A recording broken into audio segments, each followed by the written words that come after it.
Grand opening, grand closing. Welcome, my friends, my family, my fellow gamers. Is your only friend these YouTube streets, PlayStation77, back with another PlayStation Method video.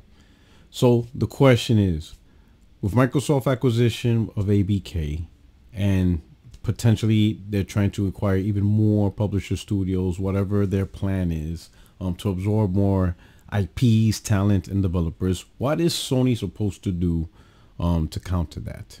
You know, as I look at, Spider-Man, the Spider-Mania that's going on, and the excitement that is happening, my personal opinion is the thought of relying on their own first party, strengthening their first party to produce more games in a timely manner, just strengthen the very core fabric of PlayStation as it is today. But many people are looking at the one topic of acquiring 2K as the target. Now, the reason why I think 2K is the primary target, and I was talking to one gamer that's on PlayStation, The Truth, 777. You know, we had a great conversation over this, and I understand his perspective. And I would imagine many resonate his perspective. The combination, the type of quality games Rockstar makes, that's on the Take-Two, single player driven, games like, Grand Theft Auto, but, single player, Red Dead Redemption, and some of the games they made in the past, like Bully, The Warriors. They understand what it takes to create Game of the Year level talent. But what they also were able to do is something that Sony's trying to do, which is the money transaction games as a service type model. Extremely successful with Grand Theft Auto 6, extremely successful with NBA 2K. Now granted, these games will most likely not be exclusive for the PlayStation platform, but will probably be a similar situation with Bungie, where, Grand Theft Auto is just way too big to keep exclusive. NBA 2K with the NBA license, NBA is probably not gonna co-sign exclusivity similar to what the MLB did with the show, which is why it's on Xbox and other platforms. So those games, will be multi-platform driven, but the revenue for those games will still be coming into Sony PlayStation.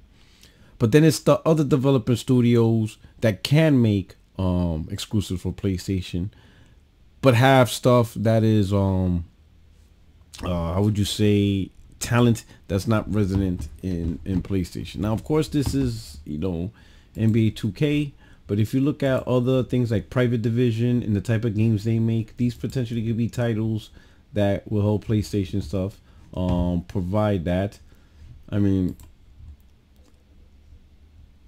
Hades and stuff. I personally, look at this stuff, I'm like, oh, okay, I could see some things. Outer Worlds won't be, on PlayStation because Outer Worlds belongs to Xbox and stuff.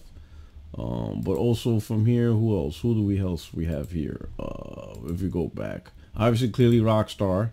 So while Grand Theft Auto, no chance of that ever being going exclusive, but the next Red Dead, from what I'm hearing, the online is not doing too well, but that could potentially, the next Red Dead, if they focus on a single player campaign, that could be a PlayStation exclusive if they really wanted to go there, but highly unlikely if they want to push money transaction. What else is also within this studio that people go in? NBA 2K, huge, but again, those would not be exclusive to PlayStation. Neither is WWE 2K. Now, potentially Borderlands, that could potentially be exclusive, and I would say that is a big title. Midnight Suns, didn't hear much about it. Sony's acquisition with 2K would also bring to them, what is it, Zynga, which is mobile phone, which, I mean, for their goal for mobile strategy would probably work and stuff. But I think most people are looking at this from a perspective of not so much what this studio can do for Sony, but keeping just simply the studio away from Microsoft. You know, they even Falkner, an analyst on Twitter, you know, see if I could increase this for you guys to read. If not, I'll just full screen. In fact, I'll do this full screen. So there. He was asked in the past few days about PS buying a major like Take-Two. And he says, yeah, sure, PlayStation could drop $25 billion on Take-Two where the cash goes to the shareholders, then have to fund all the game development on top of that, or they could just invest $25 billion into games. Now, that's something that I mentioned when I had this conversation. Like, if you have 25, and I was saying 30 billion because 25 billion is the value of the company now. They're not going to sell it for the value. You're going to have to pay more. So I was saying Sony most likely will have to pay 30 billion. And I'm thinking, if you have 30 billion to spend on one publisher, then why not just put that towards the games and back the studios that you own that everybody enjoys? You know, Naughty Dog, Sony Santa Monica, Sony Bend, Insomniac. Just invest in those studios and you probably don't even have to spend the $30 billion. You know, if each of those studios can produce a AAA game every 3 years, like clockwork across the board, you know. He further says, what many individuals forget is the purchase of major publishers or studios group does not mean the money goes into that studio. MS will pay $70 billion to close out ABK purchase. However, will still have to kick in cash above this to continue operating making games. Same goes for anyone PlayStation will buy. As per Take-Two example, it makes much better financial sense for PlayStation to simply engage in funded game deals with third parties, as this strategy will deliver a lot more games to their platform. The same principle can be applied to any game platform holder. $25 billion would fund 250 plus AA and AAA games. Far better for gaming consumers than simply giving cash to shareholders and then having to fund develop games. So for those championing cheering on acquisitions, clearly you are less interested in having more investment into games themselves and more interested in making rich people richer.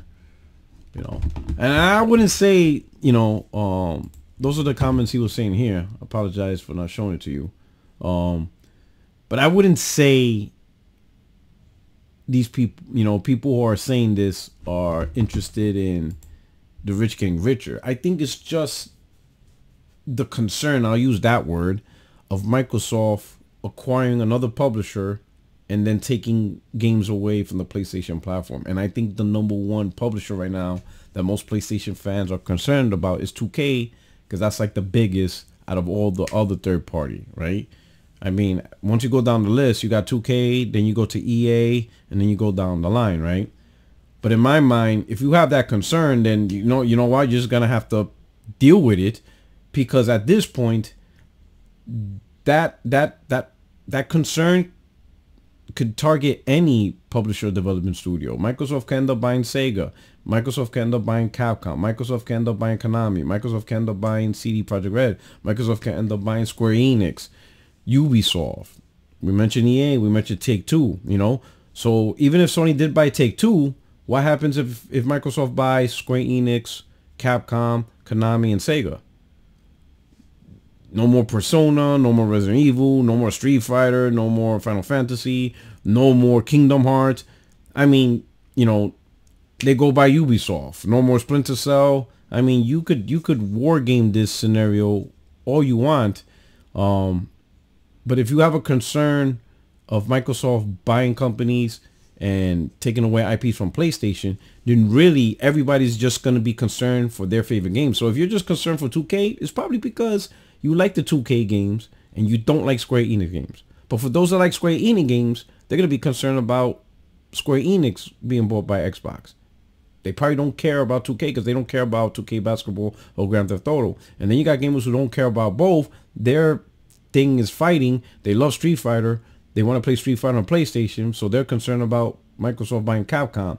Everybody's going to have their favorite company, and that's the company they're concerned about. Well, guess what? Sony don't have the money to buy all your companies.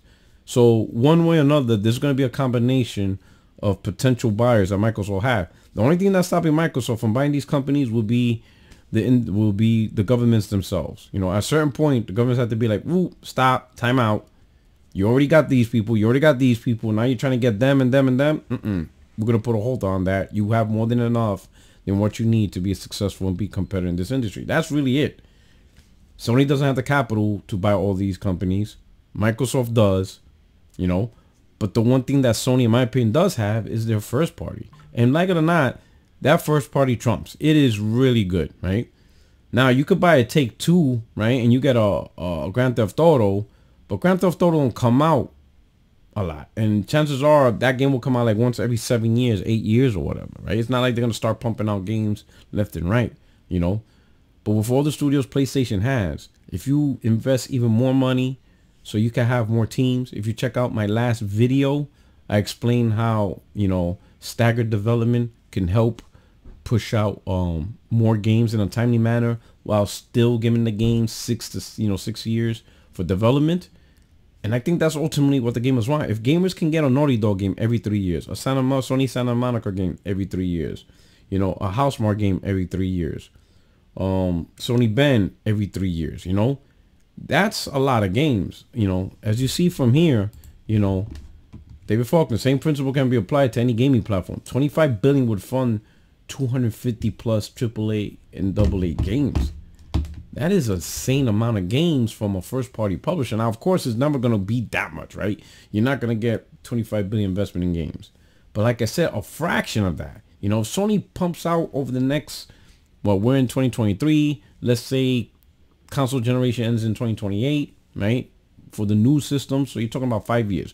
Over the next 5 years, Sony pumps out like 60, 70 AAA first party games. Oh, that's actually... That in of itself is overdoing it, because you still got the third party and stuff like that, right? So that's why I think the first party is the way to go, not so much going for acquisitions, because really you're not going to make the PlayStation fan base is way too big to appease everybody. Even if you bought Take-Two, you're only going to appease the fan base that cares about Take-Two, and not everybody plays Grand Theft Auto, right? Everybody's going to be like, oh, Sony sucks. They have no Japanese games. They don't know how to make a Japanese games. They don't know how to make horror games. Blah, blah, blah, blah, blah, blah. It's always going to be something. Oh, I cannot believe Sony let Microsoft buy Capcom. They own Evo. This is a fighter's console. It's always going to be something. There's no really strategy when it comes to acquisition war, right? You're going to make some people happy. You're not going to make other people happy. But I can't see anyone on PlayStation not be happy with more investments into the first party, and the first party's pumping out more games. I don't know who's going to be mad at that. You know, oh my God, Naughty Dog's able to release a game every 3 years. Oh my God, Sony Santa Monica's able to release a game every 3 years, big AAA. Oh my God. No one's going to be mad at that. No one's going to be mad at the possibility of be playing more Naughty Dog games, more Sony Santa Monica games, more Insomniac games. You see the energy behind Spider-Man, you know. You see the respect Insomniac got. Everybody's loving Insomniac. Everybody's saying Insomniac's holding PlayStation on his back. Why? Because they produce content. They produce a lot of games. In this 3 years of PlayStation, they gave us a lot of content, and the gamers love that. Now imagine that same system across the board, across every developers, even the new smaller studios that Sony, you know, acquired as part of their first party studios. You know, everybody, there's nobody on PlayStation that would have an issue with that, right? Now, of course, you know, some gamers on PlayStation want Sony to expand. And I think that's the better question. Where can Sony expand on things that they're not good at now? So that way we have developers that can create the games. Like I think the number one concern about PlayStation is actually Japanese JRPGs. PlayStation being a Japanese console, yet you don't know how to make a JRPG game. That might be something Sony may have to remedy. Not a lot of Western RPGs. Now that, you know, Microsoft bought Bethesda, a slew of Western RPGs that would normally fill that void on PlayStation is gone. So who do you have left? Well, you got CD Projekt Red, which is multi-plat. Horizon Zero Dawn, but Horizon Zero Dawn isn't on that level as compared to other Western RPGs. You might want to build up your skill levels on that, you know, front. And of course, there's a multiplayer which Sony already dedicated to live service games or multiplayer games. We just need to see how that pans out. You know, ultimately, it's a very complex question, and I think most of us are answering it from the perspective of what each of us want, to include myself. Me personally, I think right now the safest and strongest point that Sony has that Microsoft cannot touch is clearly Sony's first party. As far as acquisition industry, sure, they could spend $30 billion and take two, but does it really make us happy? Like, take for example, Bungie. Sony bought Bungie, yet no one really cares that they own Bungie. Like, think about it. Did anything change? Like, did the acquisition of Bungie feel like anything special? Like, did we get anything really out of it as PlayStation gamers? Like, Sony owns Bungie, but does it feel like they own Bungie? Marathon's day one on Xbox, right? Like, what really changed from us with the acquisition of Bungie? Like, it feels nothing. And to be honest, I think the acquisition of Take-Two will feel the same way. It's just, sure, they got Take-Two, sure. You don't have to worry about Grand Theft Auto not being on PlayStation, which I think if Microsoft did get Take-Two, Grand Theft Auto will still be on PlayStation anyway, because one of those games, kind of like Call of Duty, is just too big to take away, right? But Sony acquiring them, I don't, like, for example, sometimes I even forget Bungie is part of Sony. It's just nothing there. It's $6 billion and we don't even see it, you know? But I think investments in the first party, you're going to see that. We will see that. We will play that. And just like we have high energy with Spider-Man, as these first parties create these bangers, these Game of the Year level titles that actually deliver, we will see that and we will enjoy that. And I don't think there's any PlayStation gamer who loves to play on PlayStation will have an issue with that. But you let me know what you think. You tell me how you feel or what you think Sony should go forward, and just chat it up, right? Hit up the comment section. Thank you for rocking out with me. Hit the like button, subscribe. Membership opportunities is available. Thank you so much. This is your only friends YouTube Streets, PorterRock77. You guys take care. Tomorrow's Friday Spider-Man launches, so get ready. It's gonna have a great time. You guys take care. Peace.